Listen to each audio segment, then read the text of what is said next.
Have you thought about remodeling your kitchen but didn't know where to start? Supply New England Kitchen and Bath Gallery has been helping homeowners navigate through the process to create the ultimate dream kitchen. Joining me today is designer Carolyn Girwin.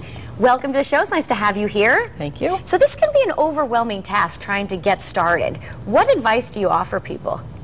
Well, I tell clients to look through catalogs and magazines and tear out pictures of things that they like.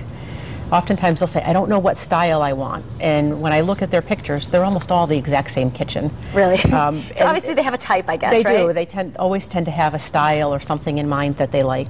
And then you have your current kitchen. I'm assuming you would probably decide what you like and what you want to change from that. Right. I tell clients to make a list of what they have in their current kitchen that they like and the things that they really don't like about their current kitchen. And then to make a list of their dream kitchen, what they would like to have in their dream kitchen, what things they need to store now that they can't fit in their kitchen, and then how they want to use that space for their family. And probably things you could live without. Yes. But, you know, a wish list. Let's just talk a little bit about what goes on at Supply New England Kitchen and Bath Gallery. You have models there that people can check out? We do. We're a multi-branch retailer. We have 15 locations throughout Massachusetts, Rhode Island, and Connecticut. And in our Connecticut location, we have a kitchen and bath gallery where people can come in and look at all their plumbing fixtures, and we have kitchens set up on the second floor where we have displays where people can come and look, and we have a design service. I'm a certified kitchen designer, so I can help. How fun, though, all the new stuff that you could put in there. So it's really one-stop shopping if you're doing the remodeling process. It is. We don't do flooring. So, you know, clients can't get their floor from us, but we can help them with all of their other items. All right, and when you start the process, you recommend picking out the cabinets first, and you've brought some examples for us. Here we have a very traditional looking painted beaded inset cabinet style, very traditional through New England, and then a more traditional also looking overlay door style that's done in a cherry, and then a door style that's a little more transitional, so depending on how you accessorize it, it could be contemporary or transitional or even traditional with what you put it with. All right, and then once you choose your cabinets, that kind of sets the stage for everything else. It does. Now, at what point would you pick out your appliances? I tell people with that wish list, when they're first making their wish list, put a list of exactly what they would like to have. And sometimes the double oven and the warming drawer and all those things don't fit, so prioritize your appliance list also. Okay, very good. And you've also brought some countertops here. Now, we were just discussing how granite seemed to be the way to go, but now there's a lot of different options. There are. I have some granite samples here in the front, and the granites are a natural stone product, and they have a lot of variation as far as color and depth and pattern.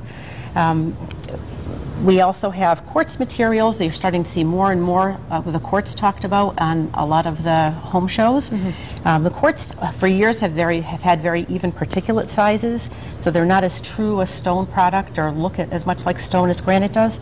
But now there is a manufacturer that is starting to make quartz that looks a little bit more like stone. I mean, you can even tell the difference between the granite and the quartz, it looks like. This newer color is a great color because it really does look very much like a true stone product. Now, what about upkeep? Is one easier to have in your kitchen versus the other?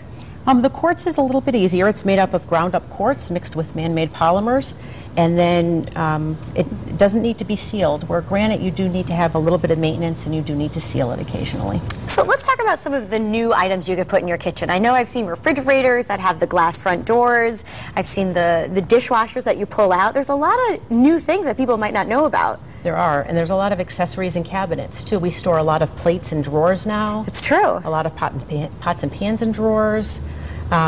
There's a lot of cool appliances. We do a lot with warming drawers and wine refrigerators and how fun. What a great job you have. All right, if you want more information on Supply New England's Kitchen and Bath Gallery, they're located in Guilford, 640 Post Road. Phone number we'll put up on your screen. And we also should mention that you are involved in our kitchen makeover project. We are. How's it going so far? It's going very well. It's going very well. I think cabinets are going to be ready to be installed towards the end of this week. They'll be templating for countertops next week. Exciting stuff. Yep. All right, let's put that information on our screen. We could also thank the rest of our sponsors, in addition to New England's Kitchen and Bath Gallery. Here we go. That's what I was looking for. Again, the information is on your screen. Also involved in the project, the Fix My House Kitchen project. We want to thank Branford building supplies, carpet and tile by the mile, lake compounds, and Shaw Remodeling, Viking kitchen cabinets, and Halleck's. And you could find updates on the Fix My House project at WTNH.com. Carolyn, I want to thank you so much for being here. It was a lot of fun, very informative. Oh, well, thank you for having me. All right, coming up next, we're going to be cooking in the kitchen with Chef Emily Roy. She shares a recipe for Swiss cheese cake with ham, olives, and herbs. You don't want to miss it.